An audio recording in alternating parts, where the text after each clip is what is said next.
पहलवान सास।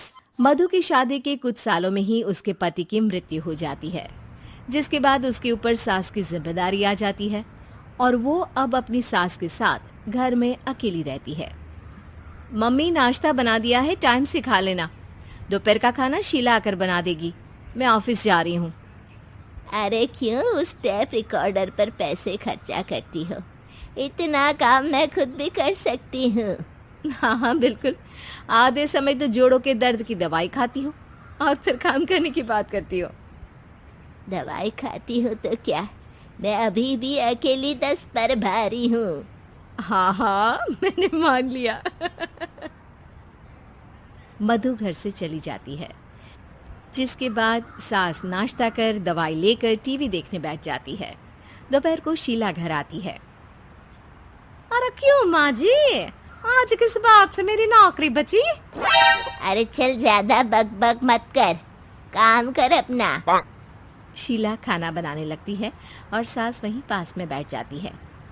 माँ जी, मैं तो हमेशा ही बोलती हूँ, दीदी की दूसरी शादी करा दो। कब तक आप दो औरतें घर में अकेली रहोगी? आजकल माहौल भी बहुत खराब है और फिर दीदी की उम्र भी तो निकली जा रही है ना। तेरा नाम टेप रिकॉर्डर सही रखा है मैंने।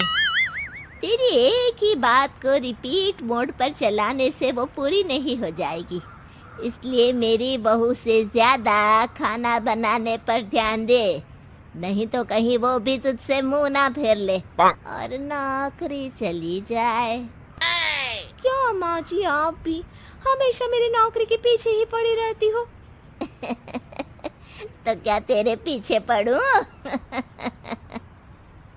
इसी तरह दोपहर से शाम हो जाती है और शीला अपना काम खत्म कर वापस चली जाती है। अब अकेली सास एक बार फिर टीवी देखने बैठ जाती है, जिसकी थोड़ी ही देर में मधु घर आ जाती है और सास बिना कोई देर किए शीला की बातें उसे बताने लगती है।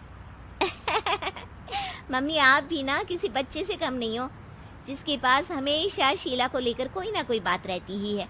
अब बस भी करो ना, इतनी बुरी नहीं है बेचारी। अरे मैंने कब कहा बुरी है, बस उसकी बातें करके मुझे बड़ा मजा आता है। सास की बात पर हंसते हुए दोनों डिनर करने बैठती ही हैं कि लाइट चली जाती है। अंधेरे में मधु मोबाइल की फ्लैश लाइट जलाकर मोमबत्ती ढूंढने लगती है। तभी उसे हॉल में कुछ गिरने की आवाज आती है। मम्मी, आप अंधेरे में इधर उधर क्यों घूम रही हो? अरे तेरे पीछे ही तो खड़ी हूँ। हाँ, अगर आप यहाँ हो तो वो हॉल में सामान कैसा गिरा? भूत आया। अरे मुझे क्या पता, जाकर देखना पड़ेगा ना। दोनों हॉल में जाते हैं, लेकिन वहां कोई नहीं होता। अब उन्हें कमरे में से सामान गिरने की आवाज आती है। लगता है ये भूत चोरी करने आया है, इसे वापस कब्र में पहुंचाना ही पड़ेगा। बस हाँ हाँ, आप ज्यादा ना 30 मार खा मत बनो, मैं पुलिस को फोन करती हूँ। अरे जब तक तेरी पुलिस आएगी तब तक क्या वो हमारे साथ बैठकर अंताक्षरी खेलेगा? हट डरपोक, संभालने दे मुझे। अब सास पास रखा फ्लावर पॉट उठाकर कमरे की तरफ बढ़ने लगती है, जहां उसे 2 आदमी दिखाई देते हैं। पीछे पीछे मधु भी वहां आ जाती है। मम्मी, अभी भी मौका है, बाहर भाग जाते हैं। मधु की आवाज सुन चोर चौकन्ने हो जाते हैं। ओए तुम दोनों, जहां हो वहीं खड़ी रहना, नहीं तो दोनों को गोली मार दूंगा। अरे तुम दोनों अभी के अभी बाहर जाओ, नहीं तो मैं तुम्हें जिंदा नहीं छोड़ूंगी। ये बुढ़िया हमें धमकी दे रही है। अबे तुम दो अकेली अब लौटते क्या कर लोगी? अरे जा भेजा, दोनों को बांध दे। जैसे ही दूसरा आदमी सास को पकड़ने उसके पास आता है, तो वो उसके सर पर फ्लावर पॉट मार देती है।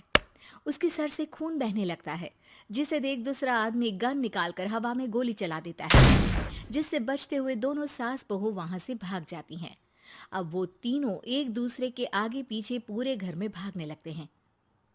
मम्मी, आपने तो सच में उसे मार दिया।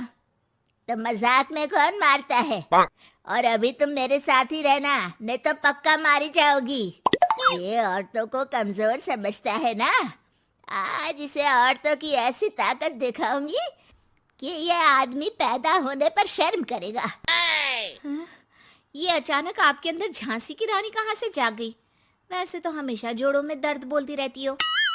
अभी तुम्हें जान बचानी है या जोड़ों के दर्द की कहानी सुननी है?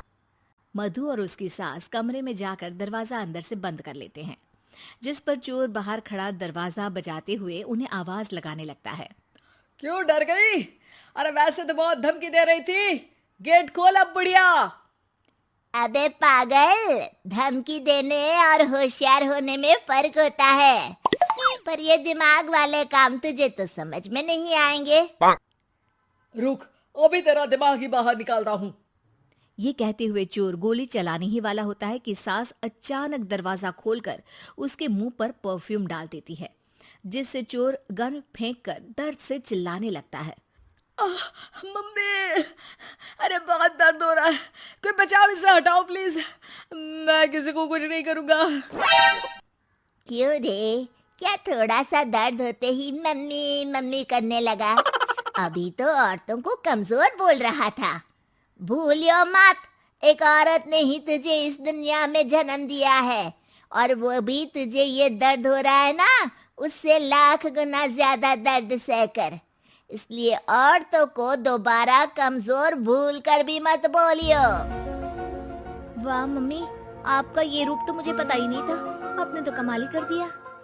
कहा था ना, अकेली ही 10 पर भारी पड़ सकती हूँ, ये तो फिर भी 2 ही थे। इतनी देर में पुलिस भी वहां पहुंच जाती है। आ गए आप, कर लो इन्हें अरेस्ट और जेल में बैठकर अंताक्षरी खेलना।